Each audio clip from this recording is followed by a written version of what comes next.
एक शहर में वरुण धवन नाम का एक बच्चा रहता था। उसके पापा रणबीर कपूर की एक बड़े शहर में नौकरी लग गई थी। कंपनी ने नौकरी के साथ रणबीर कपूर को घर और एक गाड़ी भी दी थी। ये बात जब वो अपनी पत्नी आलिया भट्ट को बताता है तो वो बहुत खुश होती है। रणबीर कपूर अपने बच्चे और पत्नी को लेकर नए घर में शिफ्ट होते हैं। तुम कहाँ मुंह उठाकर चले? ये सामान अंदर कौन रखेगा? शादी से पहले तो कहते थे तुम्हें कुछ काम नहीं करना पड़ेगा, तुम्हें मैं फूल की तरह रखूंगा। क्या होगा अब इस फूल का? वो फूल अब फूल गया। अपने इस नालायक बच्चे को बोलो ना तुम्हारा हाथ बटाए। तुम्हारा भी बच्चा है, वो पड़ोसियों का नहीं। और काम करने के मामले में वो तुम पर ही गया है, आलसी कहीं का। चल इधर आकर हाथ बटा। तुम दोनों की लड़ाई में हमेशा मैं ही क्यों फंस जाता हूँ? वरुण धवन एक डब्बा उठाता है और उसको रखने रसोई तक जाता है। उसे वहाँ फुसफुसाने की आवाज सुनाई देती है। वो चिल्लाकर अपनी माँ आलिया भट्ट को आवाज मारता है। अरे क्या हुआ? क्यों चिल्ला रहे हो? मैंने किसी की फुसफुसाने की आवाज सुनी। काम ना करना पड़े इसलिए अपने पापा की तरह बहाने मत बना। जैसा बाप वैसा बेटा, दोनों कामचोर। वरुण धवन रात को पानी पीने के लिए उठता है।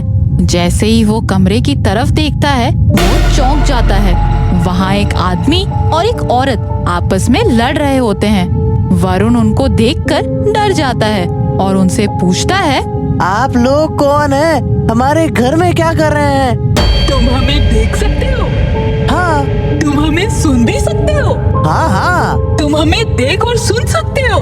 अरे ये आंटी कितने फालतू के सवाल पूछती है।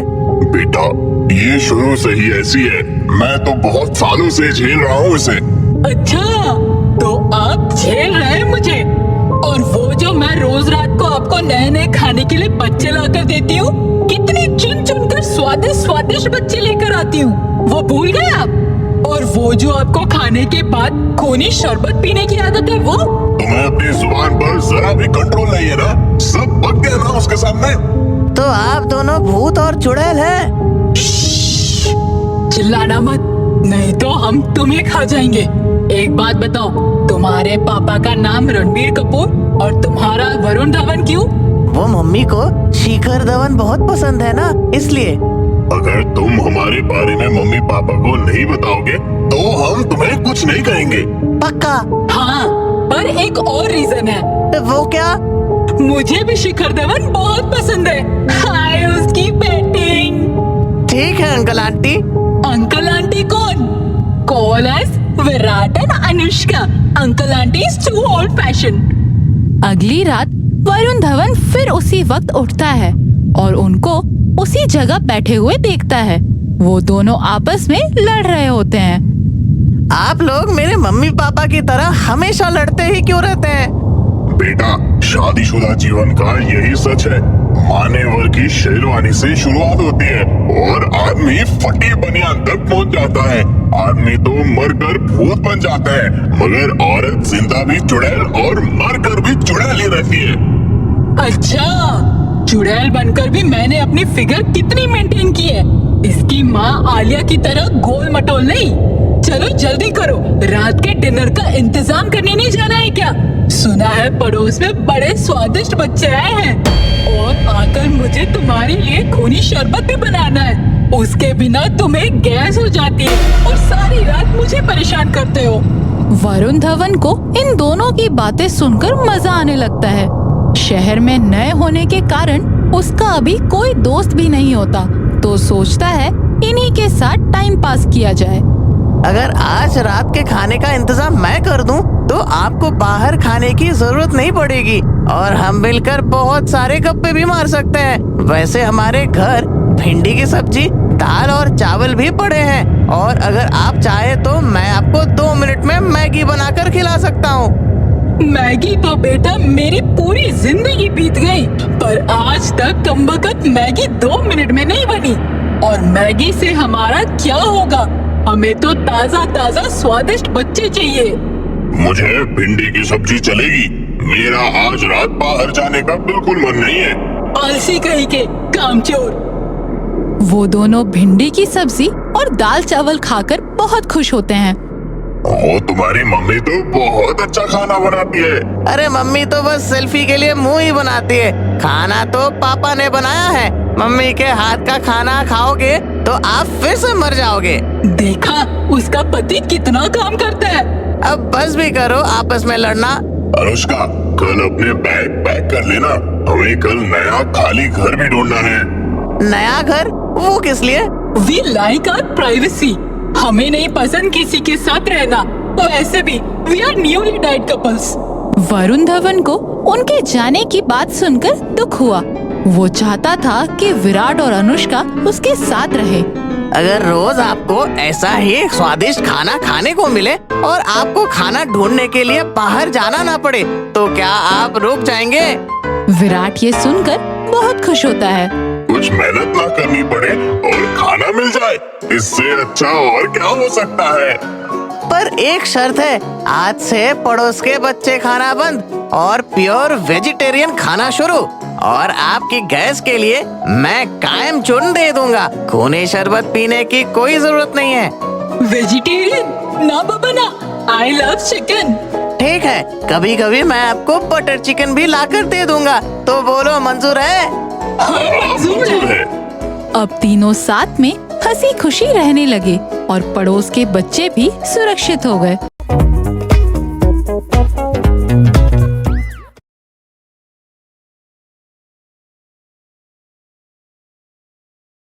चुड़ैल जा रही थी इधर उधर देखती हुई। कहीं से कुछ उड़ाने के फिराक में थी ताकि भोजन पानी का कुछ बंदोबस्त हो जाए। वो छुपती छुपाती एक घर में घुसी। अरे घर कुछ खाली खाली सा लग रहा है। घर के लोग सब कहाँ गए? तभी उसे घर के ड्राइंग रूम से टीवी की आवाज आई। वो दबे पांव वहां पहुंची। वहां टीवी चल रहा था और घर के सारे लोग टीवी देख रहे थे। टीवी में न्यूज़ चल रहा था।